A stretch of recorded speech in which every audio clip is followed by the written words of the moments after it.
शोर और सच कहानी क्या है जी? शोर और सच की कहानी।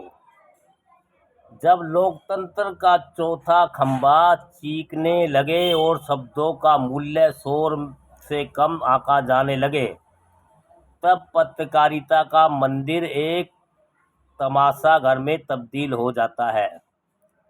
पुरानी दिल्ली के एक खामोश किताबों से भरे घर में समय ठहर सा गया था। वह रोहित सिंह नामक स्थान था, जो कभी जननीति पत्र के प्रधान संपादक रहे, 70 पार कर चुके थे, परंतु आंखों में आज भी विवेक की चमक थी।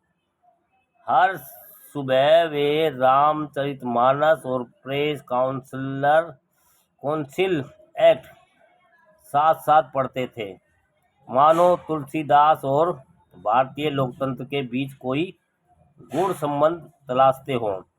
उनका पोता चिंतन पत्रकारिता का छात्र टीवी के सामने बैठा रुद्र प्रसाद चौकन्ना का शो देख रहा था।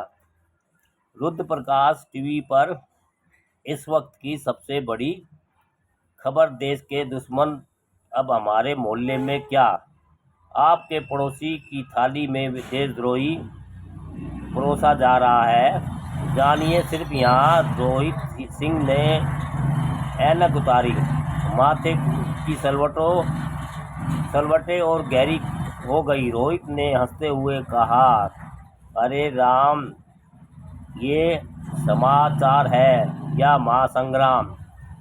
ऐसा लगता है कि एंकर नहीं, युद्ध का सेनापति बोल रहा है।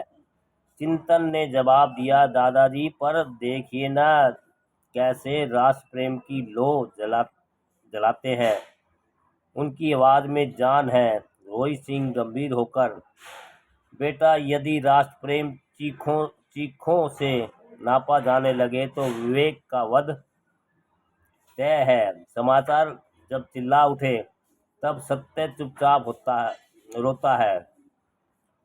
चमकदार स्टूडियो, चमकते बाल, माथे पर रोष का तिलक और कंधे पर राष्ट्र का भार उठाए रुद्र प्रसाद चौकन्ना अपने डिबेट शो धधकते प्रश्न में एक बार फिर हुंकार भर रहे थे। रुद्र प्रसाद गर्जा, आज का मुद्दा नहीं है महंगाई, नहीं है बेरोजगारी। आज हम पूछेंगे, आप देश के साथ हो या विरोधियों के साथ? विशेषज्ञ डॉक्टर विमर्श तिवारी धीमे स्वर में, लेकिन जनाब, हम आर्थिक सुधार पर चर्चा। रुद्र बीच में काटते हुए, डॉक्टर साहब, ये टीवी है, कोई पंचायती चर्चा नहीं। यहाँ वक्त नहीं है, भावनाएं बिकती हैं। मंच गर्मा गया, दर्शक तालियां पीटने लगे। रुद्र प्रसाद ने कैमरे की ओर देखा और कहा, हम हैं चौथा खंबा, लेकिन जब बाकी 3 खंबे टेढ़े हो जाए तो हमें हिलाना भी आता है। रोहित सिंह ने टीवी बंद कर दिया। रोहित सिंह, बेटा, अब पत्रकारिता सत्य नहीं, सनसनी की दासी बन गई है। शब्द नहीं, स्वांग चलता है, विवेक नहीं, विमर्श की चिता जल रही है। चिंतन, दादाजी, क्या सब बुरा है? क्या शोर ही शेष है? रोहित सिंह गंभीर स्वर में, पत्रकार वह दीपक होता है जो अंधेरे में टिमटिमाकर भी यह दिखाता है, पर आजकल तो ऐसे पत्रकार हैं जो माचिस की तिल्ली बन बैठे हैं, आग लगाते हैं, बुझाते नहीं। न्यायवाणी नेटवर्क्स चैनल के मालिक परिमल सूद के कैबिन में टीआरपी का विश्लेषण चल रहा था। परिमल, रुद्र के शो की टीआरपी फिर नंबर 1 है। मंडी लाल, अगले हफ्ते गद्दारों की गली पर स्पेशल करो, थोड़ा सा सांप्रदायिक नमक भी डाल दो।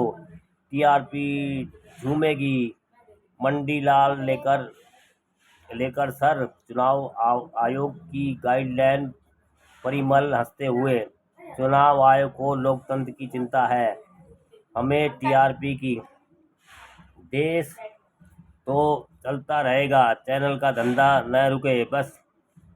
विश्वविद्यालय में चिंतन का मन अब व्यग्र था। प्रोफेसर सरलनाथ की कक्षा में उसने पूछा, सर क्या पत्रकारिता अब सिर्फ शो बन गई है?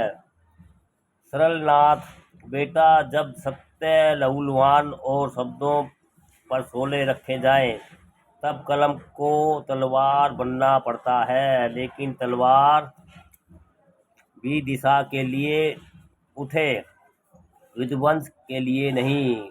कुछ दिन बाद रोहित सिंह गंभीर अवस्था में चले गए।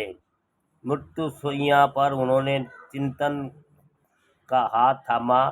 बेटा, जब तू पत्रकार बने तो भीड़ के लिए न सीखना, मुख्य सत्य की को संवर देना मत भूलना। राष्ट्र भावना से चलता है, भावुकता से नहीं। सच की राह कांटों भरी है, पर सही वही संजीवनी है। जीवन की आंखों में आंसू थे। उसने प्रण किया कि दादाजी की विरासत को सहेजेगा। अब चिंतन देश का एक युवा पत्रकार बन चुका है।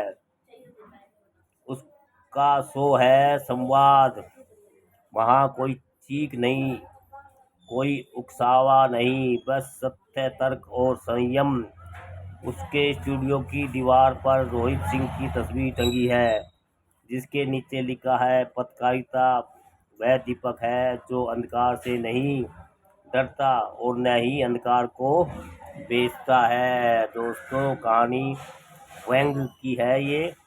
आज की जो मीडिया समाचार दिखा रहे हैं, हो हल्ला, हिंदू मुस्लिम जातिवाद, शोर शराबा, शोर और सच। कैसी लगी दोस्तों? अपनी राय दीजिए सभी को।